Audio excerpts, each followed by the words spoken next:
बिस्मिल्लाहिर्रहमानिर्रहीम। आपका दिल एक उस अनदेखे दुश्मन का नाम अज़ीज़ था और वो जन्नत में से था। जब अल्लाह ताला ने आदम अलैहिस्सलाम को पैदा किया और फरिश्तों को सजदा करने का हुक्म दिया तो उसने गरूर और तकब्बुर में आकर इनकार कर दिया। इसका कहना था, मैं आग से बना हूँ और आदम मिट्टी से बने हैं, मैं इन्हें सजदा क्यों करूँ।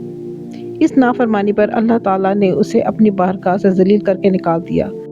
वो अल्लाह ताला के दरबार से निकाला तो जा चुका था, लेकिन बजाय माफ़ी मांगने के उसने अल्लाह ताला को एक खौफनाक चैलेंज कर दिया।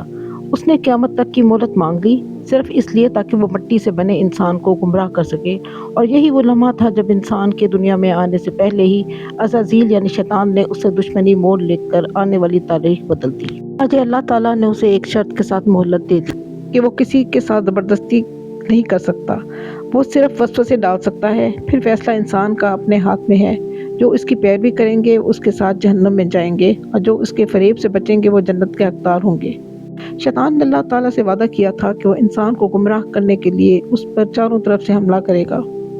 हज़रत अब्दुल्ला बिन अब्बास ने इस बात को बड़े सादा अंदाज में यूँ समझाया, आगे से वो इंसान को दुनिया की मोहब्बत में मुब्तला कर देता है, माल शोहरत और ख्वाहिशात की तरफ खींचता है।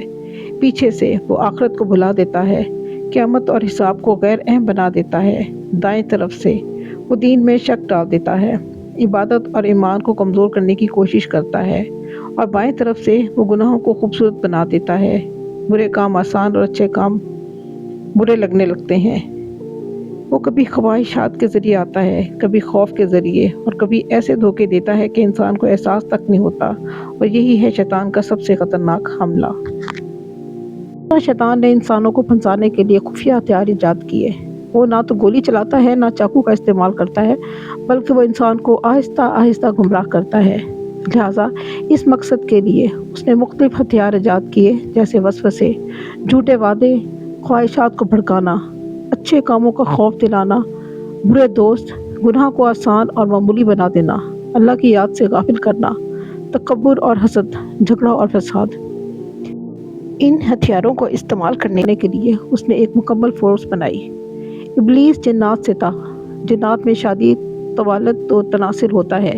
इसकी बीवी और औलाद है। इसकी औलाद और कबीला इसके मददगार हैं। हर इंसान के साथ एक कुरैन हमजाद शैतान मुकर्रर है जो वसवसे डालता है। इब्लीस के 5 बेटे हैं और शैतान ने इंसानों को गुमराह करने के लिए इन्हें मुख्तलिफ जिम्मेदारियां सौंप रखी हैं। ये अंडों के ज़रिए अफसाइश नस्ल करते हैं। यहाँ पर यह सवाल पैदा होता है कि हमें कैसे पता चलेगा कि शैतान ने हम पर हमला कर दिया है। इंसानों को भड़काने के लिए शैतान ने अपने बेटों को मुख्तलिफ जिम्मेदारियां दी हैं। इंसान में पैदा होने वाली हर बुराई का जिम्मेदार शैतान है या उसका बेटा। अब जानते हैं उसके बेटों के नाम और उनकी जिम्मेदारियां। दासिम, ये घर में दाखिल होकर लड़ाई झगड़ा करवाता है, खाने पीने में बरकत ख़त्म करता है और फिर शोहर बीवी के दरमियान नाइत्तफाकी पैदा करवाता है और इंसानों को जना, बेहयाई और फहाशी की तरफ माइल करता है। मसूद, इसका काम झूठी खबरें फैलाना, वसवसे डालना और मुआशरे में इंतशार व फसाद पैदा करना है। तब्बर, ये मुसीबत, परेशानी या सदमे के वक्त बेसब्री करवाता है, चीखना, चिल्लाना और मातम करवाता है। ज़लमबूर, ये बाज़ारों और कारोबार में बेईमानी, कम तोलना और धोखाधड़ी की तरगीब देता है। ये शैतान इंसान के नफ्स में वसवसे डालकर इन्हें अल्लाह के रास्ते से भटकाने की कोशिश करते हैं। तरह चारों तरफ से हमला करते हैं और नस्ल दर नस्ल गुमराही फैलाते हैं। बाज़ रवायात में है कि इनकी तादाद हर रोज़ अंडों में से निकलने की वजह से बहुत ज़्यादा है, लेकिन असल बात यह है कि ये सब मिलकर इब्लीस के जाल को फैलाते हैं। शैतान इंसान से ज़बरदस्ती गुनाह नहीं करवाते, बल्कि धोखा, फरेब और कमज़ोरियों का फ़ायदा उठाते हैं।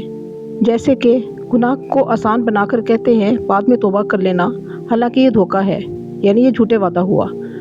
ख़ास तौर पर शराब और जुए के ज़रिए ख़ानदान और मुआशरे में फसाद फैलाते हैं।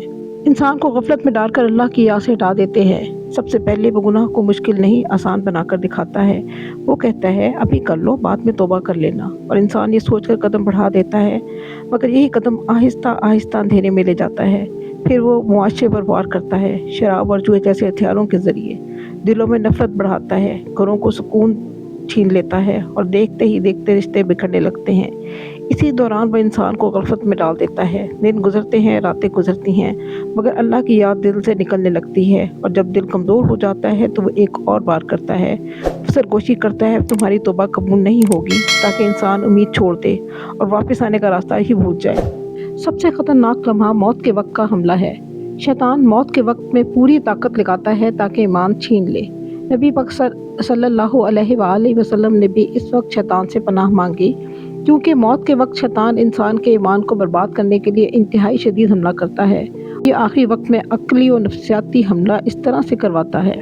اللہ تعالیٰ ہمیں شیطان کے چالیں سمجھنے اور ان سے بچنے کی توفیق عطا فرمائے۔ شیطان سے بچنے کے لیے بہترین عمل یہ ہے کہ کثرت سے کلمہ، آیت الکرسی اور آخری کل پڑھیں تاکہ ہمارا خاتمہ ایمان پر ہو۔ ویڈیو آپ کو کیسی لگی؟ اگر پسند آئی ہے تو اسے اپنے دوستوں کے ساتھ شیئر کریں، اور اگر چینل پر نئے ہیں تو اسے سبسکرائب کر دیں۔ بہت شکریہ، جزاک اللہ خیر۔